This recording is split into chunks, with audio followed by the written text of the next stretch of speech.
एक बार जोर से नारा लगाएंगे, जय भीम, जय भीम।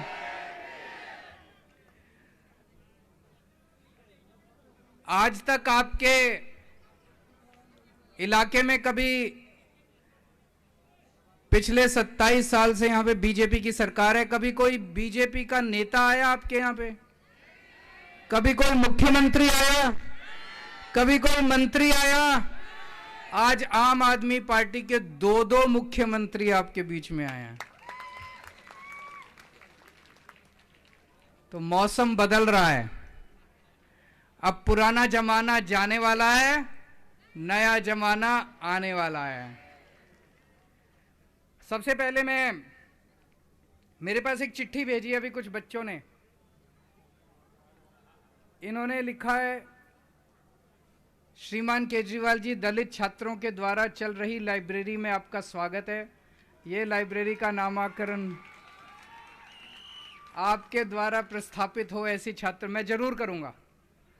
तो मुझे वहां पे आना होगा। तो इस सभा के बाद मैं आपके लाइब्रेरी में आऊंगा। मुझे दिखाई दे रहा है उधर शायद लाइब्रेरी है। इस सभा के बाद मैं और भगवंत मान हम दोनों आपकी लाइब्रेरी में आएंगे, बिल्कुल आएंगे और नामांकन करेंगे। मुझे बेहद खुशी है, अभी हर्ष ने जो अपने घर पे मुझे खाने के लिए बुलाया, मैंने उनका निमंत्रण स्वीकार किया, हर्ष ने मेरा निमंत्रण स्वीकार किया। कल हर्ष और उनका पूरा परिवार दिल्ली में मेरे निवास पे मेरे परिवार के साथ हम बैठ के खाना खाएंगे। मेरे घर में उनके चरण पड़ेंगे, मेरा घर पवित्र होगा, मुझे बहुत अच्छा लगेगा।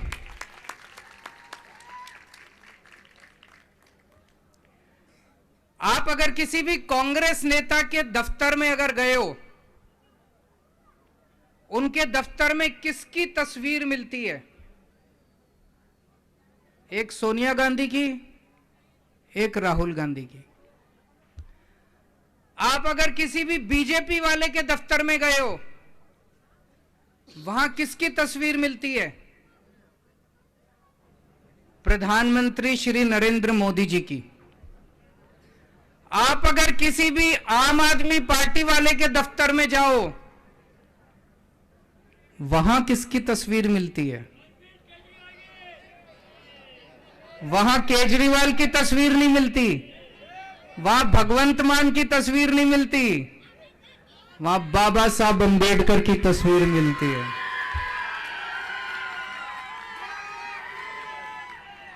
जय भीम। आज पूरे देश में एक ही पार्टी है जो बाबा साहब अंबेडकर के बताए हुए रास्ते पे चल रही है। एक ही पार्टी है जो बाबा साहब अंबेडकर को अपना नेता मानती है। बाकी सारी पार्टियों को बाबा साहब अंबेडकर चुनाव के पहले याद आते हैं, चुनाव के पहले बड़ी बड़ी बातें करते हैं। हम लोग 24 घंटे, मेरे घर पे आएंगे ना अभी हर्ष, तो वो देखेंगे मेरे घर के अंदर भी बाबा साहब अंबेडकर की तस्वीरें लगी हुई हैं। बाबा साहब अंबेडकर बहुत बहुत गरीब परिवार में पैदा हुए, बहुत गरीब परिवार में, घर में खाने को भी नहीं था। और जब स्कूल जाते थे, उन दिनों में इतनी छुआछूत थी कि उनको क्लास के बाहर बिठा देते थे। ऐसे माहौल से निकल के वो शख्स अमेरिका में पीएचडी करने गए, लंदन में पीएचडी करने गए, दो पीएचडी करी उन्होंने उस जमाने में, अमेरिका से, लंदन से, और हमारे देश के संविधान लिखा और हमारे देश के कानून मंत्री बने। उन्होंने अपनी जिंदगी में एक ही संदेश दिया था कि गरीबी तब दूर होगी, अन्याय तब दूर होगा, हमारा समाज बराबरी का हक तब मिलेगा जब एक एक बच्चे को अच्छी शिक्षा मिलेगी। उन्होंने एक ही बात कही थी, अगर हमें देश को आगे बढ़ाना है तो शिक्षा देनी पड़ेगी। दोस्तों, हमें आज तक हमने बच्चों की शिक्षा पे ध्यान नहीं दिया। दो तरह की शिक्षा है हमारे देश में, एक अमीरों को मिलती है, प्राइवेट स्कूलों में मिलती है, एक गरीबों को मिलती है, सरकारी स्कूल में मिलती है। सरकारी स्कूलों का हाल बहुत खराब है और हमारे समाज के लोग गरीबी की वजह से अपने बच्चों को सरकारी स्कूल में भेजना पड़ता है। सरकारी स्कूल में भी जितने बच्चे पढ़ते हैं, गरीब का बच्चा गरीब बन जाता है, अमीर का बच्चा अमीर बनता है प्राइवेट स्कूल में जाके। दिल्ली के अंदर हमने इसको बदलने का प्रण लिया। दिल्ली के अंदर हमने सारे सरकारी स्कूल शानदार बना दिए। सारे सरकारी स्कूल इतने अच्छे बना दिए कि 4 लाख बच्चों ने, 4 लाख मां बाप ने अपने बच्चों के नाम प्राइवेट स्कूल से कटा के सरकारी स्कूलों के अंदर। अब दलितों के बच्चे जो सरकारी स्कूलों में पढ़ते हैं, दलितों के बच्चे इंजीनियर बन रहे हैं, डॉक्टर बन रहे हैं, वकील बन रहे हैं, आईएएस अफसर बन रहे हैं, आईपीएस अफसर बन रहे हैं, जो सरकारी स्कूलों के अंदर पढ़ रहे हैं। बाबा साहब का सपना पिछले 75 साल में पूरा नहीं हुआ, लेकिन मैंने कसम खाई है, बाबा तेरा सपना अधूरा केजरीवाल करेगा पूरा।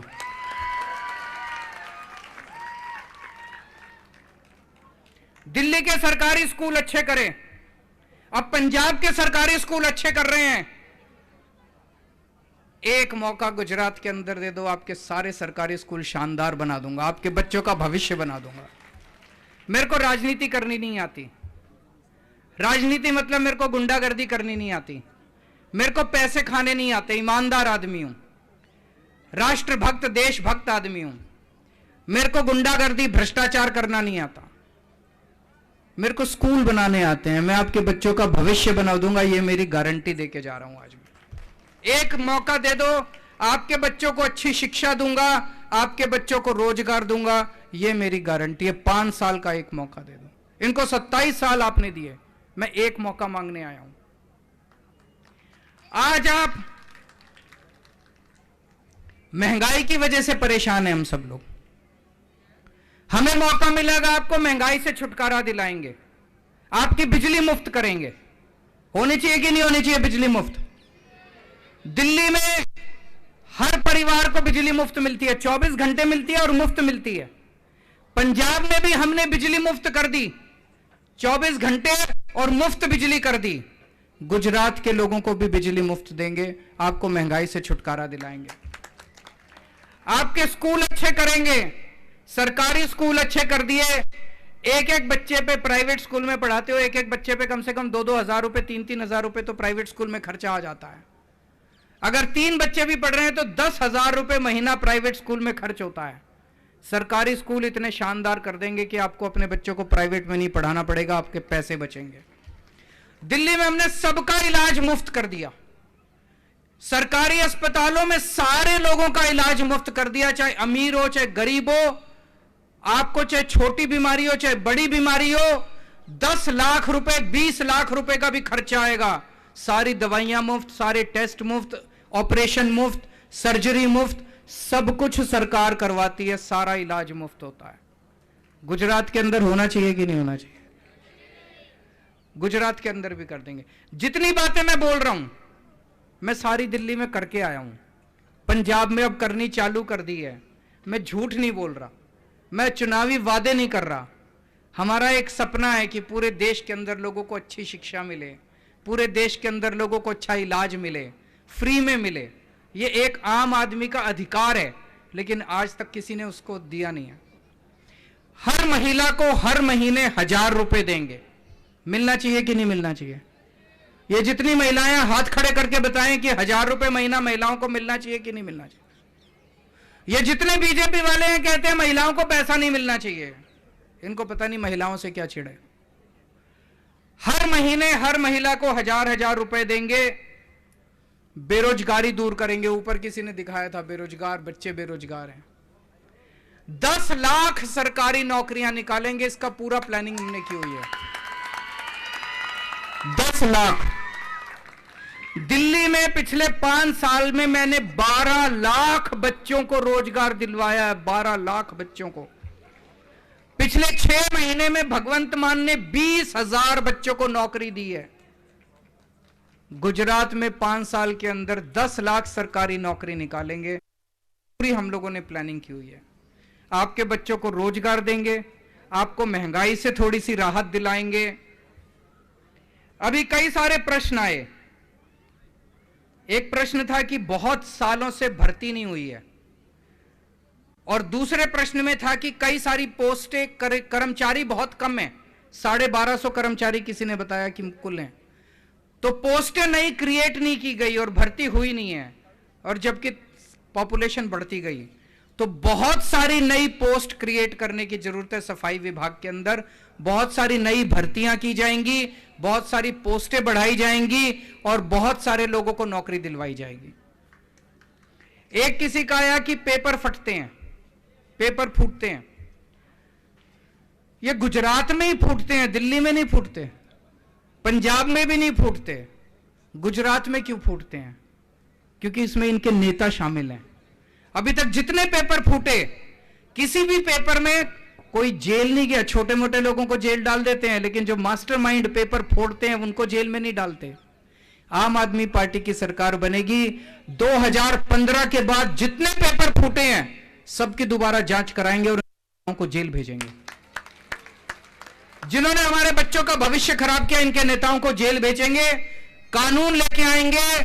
अब कोई पेपर फोड़ेगा तो 10 साल की कैद, उसको 10 साल की जेल होगी, और एक भी पेपर फूटने नहीं देंगे। आज ही मैं अभी युवाओं के साथ चर्चा कर रहा था।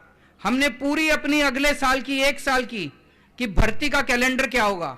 फरवरी के अंदर तलाटी का पेपर होगा, तलाटी का पेपर करके अप्रैल के अंदर उसके नतीजे आएंगे, उसकी पोस्टिंग करा देंगे। उसके बाद टेट का और टीईटी का और टीएटी का पेपर होगा, उसकी भर्ती करके उसके पेपर, उसके बाद टीचरों की भर्ती करेंगे, उसके बाद पुलिस में भर्ती करेंगे। अगले 1 साल के अंदर जितनी भर्तियां खाली पड़ी हैं सारी भर्तियां करा के आप लोगों को आपका हक दिलाएंगे। किसी ने कहा कि फीस बहुत ज्यादा है स्कूलों में और कॉलेजों में। आपको यकीन दिलाता हूं कि स्कूल में अब आपको एक भी पैसे की, सरकारी स्कूल इतने शानदार कर देंगे, सरकारी स्कूल इतने शानदार कर देंगे, 1 पैसे की फीस देने की जरूरत नहीं पड़ेगी। कॉलेज के अंदर दिल्ली में हमने एक योजना निकाली है, जय भीम योजना। इस योजना में जो 12वीं पास करते हैं बच्चे, उनको इंजीनियरिंग के पेपर देने हैं। जो ग्रेजुएशन करते हैं उनको आईएएस के पेपर देने हैं। आजकल कोचिंग करनी पड़ती है, कोचिंग के बिना एडमिशन नहीं होता। कोई भी कॉम्पिटिटिव एग्जाम होता है उसमें कोचिंग करनी। कोचिंग इतनी महंगी हो गई है, 3-3 लाख 4-4 लाख रुपए लगते हैं कोचिंग करने के। हमने वहां पे दलित समाज के, एससी समाज के लिए योजना निकाली है। आप कोचिंग में एडमिशन ले लीजिए, उसका सारा खर्चा सरकार देती है, दिल्ली सरकार। पिछले 1 साल में 13,000 बच्चों ने, 13,000 एससी बच्चों ने उसका फायदा उठाया। कई बच्चे आईएएस बन गए, कई बच्चे आईपीएस बन गए। 1300 बच्चों का मेडिकल में और इंजीनियरिंग में दाखिला हुआ, ये कोचिंग करने वाले बच्चों का। वो योजना यहां भी लागू करेंगे। कई लोगों ने कहा कि सैलरी कम है। सैलरी कम क्यों है? सारा पैसा ये लोग खा जाते हैं। अभी एक बच्चे ने बड़ी अच्छी बात कही, उनका तो 10-10 लाख रुपए का पेन है, उनका तो 10-10 लाख रुपए का सूट है। आप लोगों को 10,000 रुपए महीना भी नहीं मिलता। आपकी तनख्वाह भी बढ़ाएंगे और जो ठेकेदारी सिस्टम है उसको खत्म करके आपको पक्की नौकरी देंगे। आप सबकी नौकरी पक्की की जाएगी। जितने कच्ची नौकरी में है, ठेकेदारी पे है, उसको सबको खत्म किया जाएगा। किसी ने कहा 10 लाख रुपए मुआवजे का प्रावधान है, दिल्ली में हम लागू करते हैं। किसी की भी अगर इस वजह से मौत हो जाती है, मैं खुद जाके 10 लाख रुपए का चेक दे के आता हूं उसके घर के अंदर। अभी तक कई चेक दे चुका हूं मैं। सेफ्टी इक्विपमेंट नहीं दिए जाते, मिलने चाहिए, हम मुहैया कराएंगे। कम्युनिटी हॉल नहीं है दलित समाज के लिए, कम्युनिटी हॉल बनाएंगे। बजट की कमी है, बजट की कमी को पूरा करेंगे। जितना भी बजट की जरूरत होगी वो पूरा करेंगे। और आपकी कॉलोनीज के अंदर कोई भी इंफ्रास्ट्रक्चर नहीं है, पानी नहीं है, सड़कें नहीं है, बिजली की कमी है, वो सारा मुहैया कराएंगे, मेरी गारंटी है। इनको 27 साल हो गए, अब इनका रिटायरमेंट का टाइम आ गया। ये आपने एक गलती करी, इन्होंने आपको कच्ची नौकरी दी, आपको भी इनको कच्ची नौकरी देनी चाहिए थी, पर आपने इनको पक्की नौकरी दे दी। 27 साल हो गए, अब रिटायरमेंट का टाइम आ गया, इनको रिटायर कर दो। अब हमें भी नौकरी दो, हमें भी काम मौका दो, एक हम भी आपको अच्छा काम करके दिखाते हैं। ये लोग मेरे को खूब गालियां देते हैं, आप पढ़ते होगे अखबार में, टीवी में देखते होगे, सोशल में, केजरीवाल कमीना है, केजरीवाल कुत्ता है, केजरीवाल ठग है, केजरीवाल महाठग है, केजरीवाल खालिस्तानी है, केजरीवाल आतंकवादी है। मेरे को ये गाली नहीं आती। मेरे को स्कूल ठीक करने आते हैं, मैं पढ़ा लिखा आदमी हूं, मेरे को स्कूल ठीक करने आते हैं, मैं ईमानदार आदमी हूं, आपके बच्चों के स्कूल ठीक कर दूंगा। मेरे को नौकरी देनी आती है, आपके बच्चों को नौकरी दे दूंगा। मेरे को अस्पताल ठीक करने आते हैं, आपका फ्री में इलाज करा दूंगा। मेरे को गाली गलौज करनी नहीं आती, वो गालियां सारी उनके जिम्मे। वो जो भी कहते हैं केजरीवाल ठग है, अब ये बताओ कौन सा ठग बच्चों का पढ़ाई का इंतजाम करता है, कौन सा ठग लोगों के इलाज कराता है। कहते हैं केजरीवाल आतंकवादी है, मैं आतंकवादी दिखता हूं आपको? तो गालियां सारी उनके जिम्मे। कल मैं हर्ष आपका और आपके परिवार का दिल्ली में इंतजार करूंगा। मेरे एमएलए आपको लेने के लिए आएंगे, वहां पे मेरे मंत्री मौजूद होंगे एयरपोर्ट के ऊपर आपको लेने के लिए, और आज रात को आपको टिकटें आपके घर भेज देंगे। और मुझे बहुत अच्छा लगेगा आपके सारे परिवार के साथ मिलके कल। आप सब लोगों का बहुत बहुत शुक्रिया। और मैं जब हर्ष के घर खाने के लिए आऊंगा तो दोबारा आप सब लोगों से मुलाकात होगी। बहुत बहुत शुक्रिया, थैंक यू सो मच।